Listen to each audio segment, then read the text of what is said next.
علامہ اقبال علیہ رحمہ فرماتے ہیں کہ میں گھر آیا اور ہمارے گھر کے سامنے ایک سائل کھڑا تھا. سائل چوں قضائے مبرم ہے، جس طرح قضائے مبرم ہوتی ہے، ٹلتی نہیں ہے، اس طرح وہ ٹلنے والا ہی نہیں تھا. میں نے اس کو لا کہا بابا چلا جا معاف کر، لیکن وہ ضد کر کے گھر کے دروازے کے اوپر کھڑا تھا. میں لاؤبالی کی عمر تھی تو سکول سے آیا تھا، میرے ہاتھ میں چھوٹی سی چھڑی تھی، تو میں نے اس کے کاسے کے اوپر ماری تو وہ کاسا ٹوٹ کے گر گیا اور اس کے اندر جو سارے دن کی ریزگاری جمع کی تھی وہ بھی بکھر گئی. تو کہتے ہیں کہ وہ ریزگاری اکٹھی کرنے لگا اور میرے والد شیخ نور محمد اندر سے کہیں دیکھ رہے تھے تو وہ باہر آئے. انہوں نے وہ ریزگاری اکٹھی کر کے اس کو دی اور اس کو اور پیسے دیے اور اس سے معذرت کی اور اس کو رخصت کیا اور مجھے بازو سے پکڑ کے اندر لے گئے. اقبال کہتے ہیں میں نے ساری زندگی اپنے والد گرامی کو یوں بلک بلک کے روتے نہیں دیکھا تھا. میرے والد نے مجھے بٹھا لیا اور کہنے لگے کہ اقبال، اگر قیامت کے دن رسول اللہ نے پوچھ لیا کہ تیرا بیٹا فقیروں کے کاسے توڑتا تھا تو بتا میں حضور کو جواب کیا دوں گا.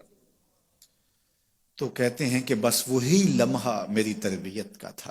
بلکہ اقبال پھر ساری زندگی کہا کرتے تھے نام تو از پدر آموختم، حضور آپ کا نام، آپ کی محبت میں نے اپنے باپ سے سیکھی. یعنی حضور کا سامنا کیسے کروں گا؟ اور پھر یہ اقبال کے کلام میں آخر تک یہ چیز آتی ہے کہ کیسے حضور کا سامنا ہوگا. تو غنی ازہر دو عالم من فقیر، روز محشر عذرہائے من پذیر، گر تو می بینی حسابم ناگزیر، از نگاہ مصطفیٰ پنہا بگیر. اقبال بھی پھر آخر میں دعا کرتے ہوئے اللہ کی بارگاہ میں عرض گزار ہوتا ہے، مالک تو غنی ہے، میں تیرا فقیر بندہ ہوں، تو مجھے یوں ہی معاف کر دے، میرا حساب نہ لینا. لیکن اگر میرا حساب لینا بڑا ضروری بھی ہوا تو یہ مہربانی کرنا حضور کے سامنے نہ لینا، میں حضور کو کیا منہ دکھاؤں گا. تو یہ فکر ملی کہاں سے؟ یہ باپ کی تربیت سے ملی، یہ ماں کی آغوش سے ملی. تو یہ ماں باپ کی ذمہ داری ہے کہ بیٹا جب کسی کا دل توڑے، جب کسی سے زیادتی کرے تو باپ وہیں اس کا راستہ روکے.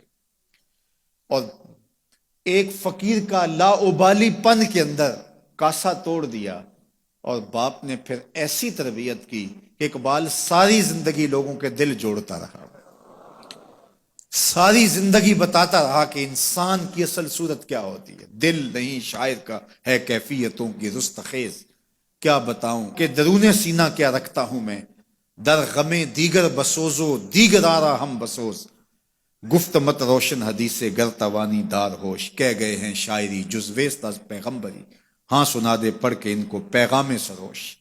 وہ کہتا ہے دوسروں کے غم میں جلنا اور پھر اس غم کو جہان میں پھیلا دینا، اسی کا نام شاعری ہے. پھر اقبال نے وقتی شاعری کی، شاعر تو اور بھی ہیں، لیکن اقبال کہتا ہے شاعری از مثنوی مقصود نیست، بت فروشی بت گری مقصود نیست، کشتائے انداز ملا جامیم، نظم و نثر او علاج خامیم.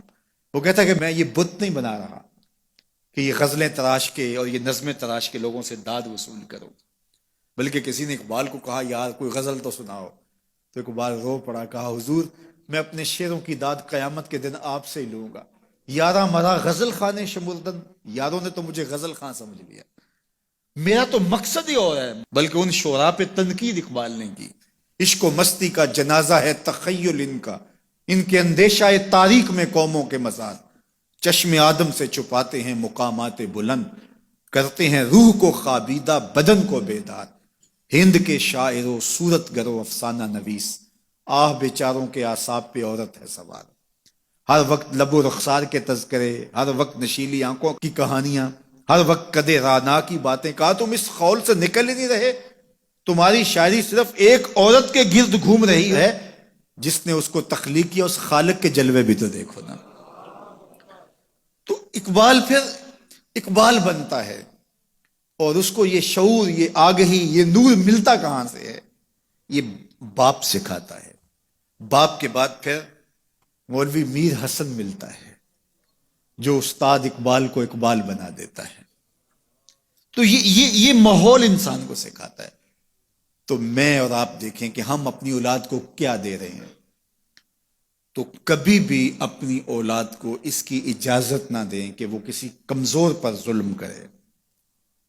جب کمزور پر آپ کی اولاد ظلم کرتی ہے، زیادتی کرتی ہے، تو پھر وہ بڑی ہو کر کے ظالم بنے گی، جابر بنے گی۔